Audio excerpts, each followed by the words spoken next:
I'm not a PvPer, but Ashes of Creation looked interesting from the very beginning, so I decided to back it. Knowing there's open world PvP, but also Steven's plan for a corruption system that should dissuade people from just ganking you and instead engage in a more meaningful PvP.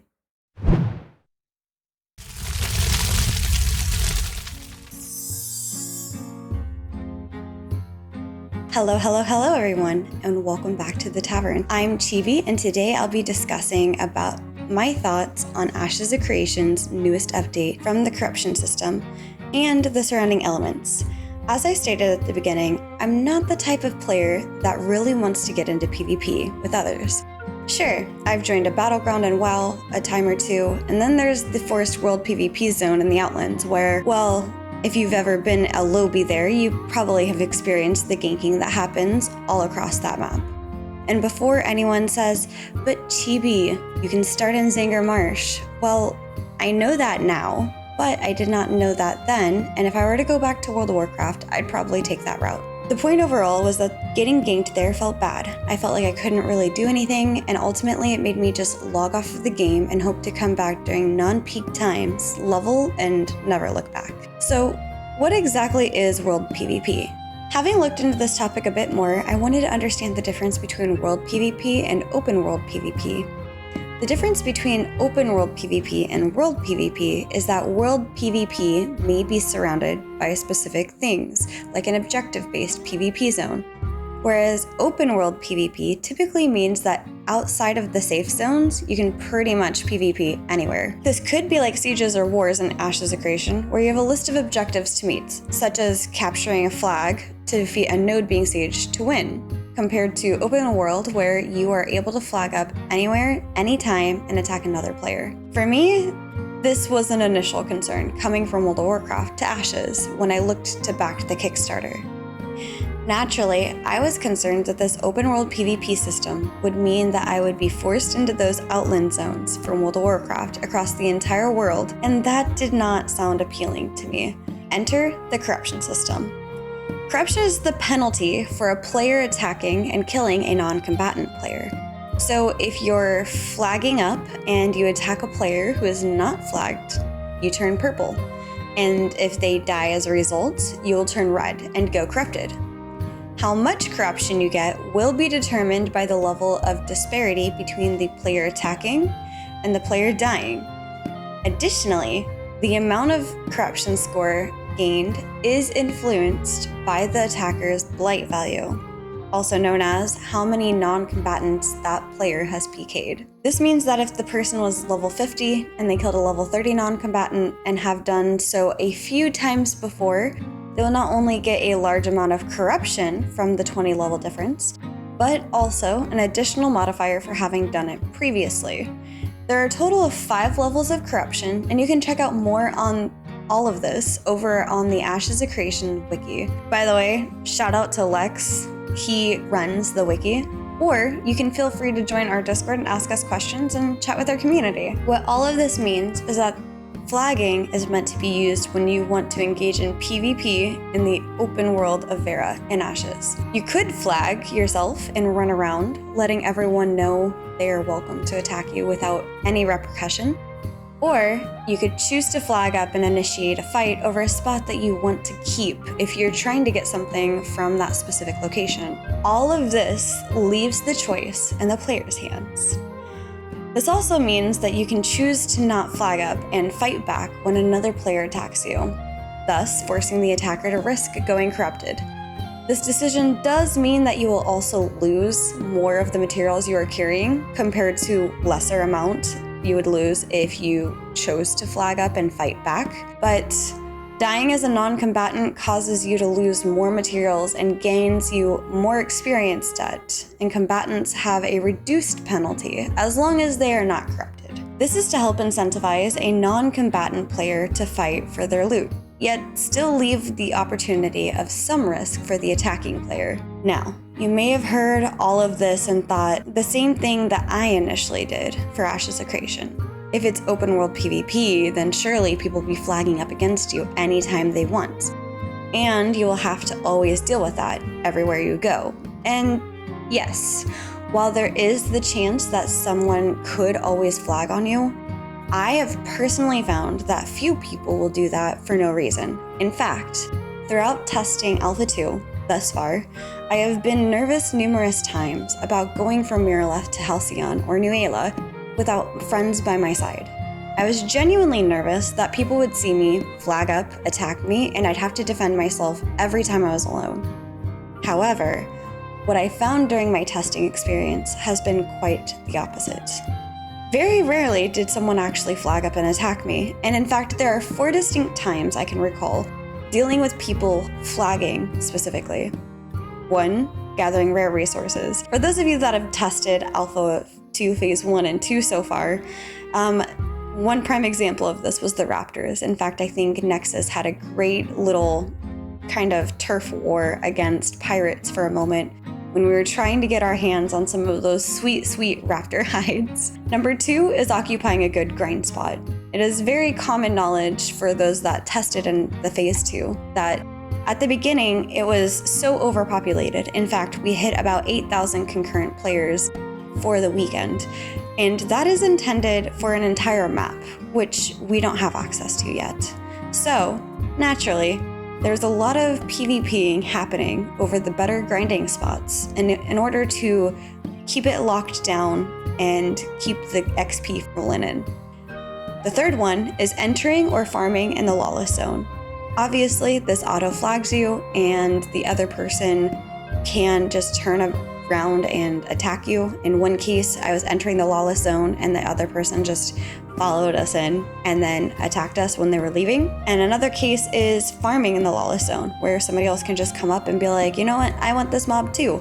Oop. And the fourth one are any of the systems that were designed to encourage PvP, with the clear objectives such as caravans, wars, and sieges, which, by the way, were my favorite to take part in. It should be noted, while engaging in the last point, the PvP events and systems remove any death penalties so long as you are fighting someone that signed up on the opposing side of the battle. So, if you're with a caravan that you chose to defend, and someone comes up and flags to PvP rather than choosing to attack the caravan, then the death penalty applies and the character dying will get XP debt and lose some materials. If the other player signed up as an attacker against the caravan, the penalties would not apply. Also, being corrupted does not change in these organized PvP events. If you're corrupted, you will still drop items if you die while engaging in these systems. So, why talk about this now? There's been an issue of late with people being able to CC non-combatants, and that went against the initial plan. They adjusted it so that if a player does use a CC on a non-combatant, it would not CC them, but it will still deal any damage related to it. That being said, it is noted that there are diminishing returns on CCs in Ashes. So, the non-combatants. So, if you are not flagged, or if you are not red, you cannot be subject to crowd control effects. The ability will still do damage, and all the other effects will still apply, but now crowd control effects will not apply unless you are purple or red. Another issue is that players have been experiencing corruption baiting, where a flag will fall off in time for an attacker who was engaging in consensual PvP to now potentially kill the player whose flag fell off and gain corruption. Additionally, this was an issue with killing the mounts as well.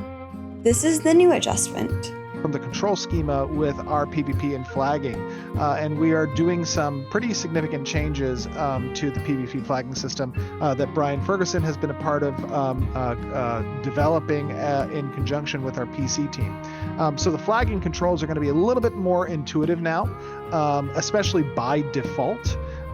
It's going to hopefully diminish corruption baiting as a result of that, or flag baiting. This is going to include things like if you have a flagged player and you are targeting them, you will not need to, by default, have Alt F or Alt held in order to interact with them. That will be a setting that you can enable, but by default, if you target them with an ability and they are flagged, you will not have that abrasion there. So that will be a big win, I think, in creating some of the friction that we've seen with that control schema. And then one other thing I do want to remind people of is that corruption as a value, corruption as a deterrent is currently purposefully overtuned in order to represent what corruption should do as a deterrent when the game is actually live. In an alpha, people don't always care about their progression or their character or if they lose something. And so as a result of that, we do overtune it so that we don't get a misrepresented ratio of corruption interaction that might sully the data we're collecting on how players experience the game. So we're going to keep that in place. I know a lot of you say, oh, tune corruption down. That's not something we're going to be doing. Corruption will still be a very impactful event. But there will be some other changes coming to corruption as well that I think the team is still working on right now. Yeah, and I'll just kind of recap just so people have like a synopsis of it. You can now attack combatants and corrupted players at any time, and there's going to be no need to hold like a forced PvP key. We've added a new optional setting, so attacking targeted combatants requires use for the forced PvP key. It's off by default, but if you choose to prefer that as an extra safety, you can enable it. There's also a second new setting called May Hit Non-Targeted Combatants with AoE, which will be defaulted off. This should help prevent the accidental flagging during group encounters. And then we've removed the Alt-F as a toggle for forced PvP. From now on, if you want to attack non-combatants, you'll need to hold the forced PvP key. This change should help prevent the accidental PvP engagements. Yes. And then we've also made... Oh, go ahead, Steven. Just to comment on that point, we were noticing that by providing a toggle for the force PvP function, that we were creating environments where players might forget that, they might think it's required, and they engaged in PvP in a non-intentional manner. So now that toggle is gone. And if you want to flag on a player that is not flagged, that is a white name, you must do so by holding the force function key, which is Alt by default. That should prevent that confusion to a degree. But you can also turn these things off in the setting. Like you can adjust the settings if you want. This is just for what will be the default settings. That's correct. You can adjust the settings. So if it's not something that you want to enable. And I think there's some people in chat. I think there's some people in chat that are misunderstanding. Yeah. So if a player is a white name, that means they are not a combatant. They have not engaged in PvP. Mm-hmm. If you want to hit that player, you will go red if you kill them. Okay? And we don't want Alt-F to give you the freedom of attack against them. We want that to be a conscious decision. If you're going to activate an ability against a white player, you hold Alt. Now, you can turn that off as a setting. You can just have, if you have the person targeted, that you will always attack them if you activate an ability against them. But I don't recommend it because you'll definitely go red. and Dev and Beast and anybody who's saying make red viable, that will not be the case. So the game design will not change. Red is not a viable condition. It is explicitly a game design that is a deterrent. It is also noted that healing and or engaging with another player that is flagged will flag you and reset your flag timer.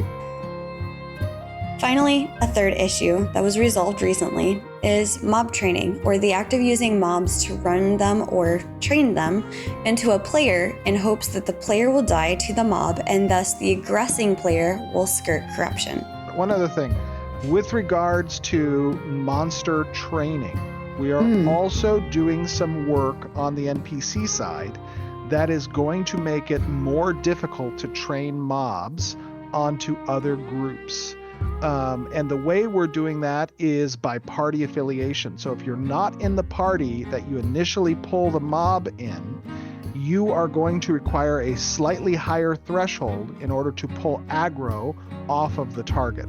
So it's not going to solve all the problems. There will still be an availability for you to potentially be trained. You have to be cognizant of your surroundings. You have to watch, not AoE a lot if somebody is trying to do this. However, their ability to do it will be significantly degraded with these changes, and it will be something that we're going to be testing as part of our PTR.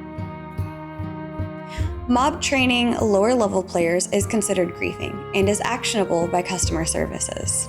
So, what does this mean? Basically, it means that they're tuning the systems to make it harder for people to grief other players. Going back to the Kickstarter, this intended design was the only thing that enticed me to try Ashes, primarily because of everything I've explained this far. Now, one final change is something I am unsure of how to feel about, and I look forward to testing it soon. And side note, by the time I'm recording this, we've been able to see it on PTR, and I don't know if it's going to adjust differently, but I like what I see so far.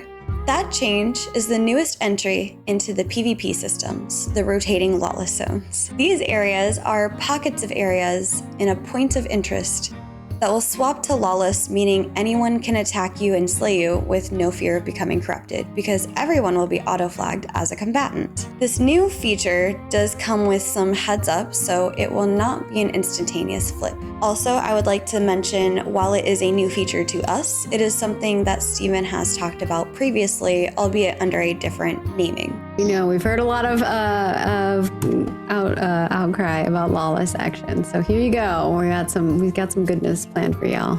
Well, so we have always historically spoken about these, as I refer to them, the open world battlegrounds. However, I believe we're calling them dynamic Lawless POIs. Chris, do you want to talk a little bit about this approach? So as a PvP junkie myself, I'm very excited for this. Basically what this is going to be is on a rotating schedule, POIs in the world are going to become Lawless for a period of time.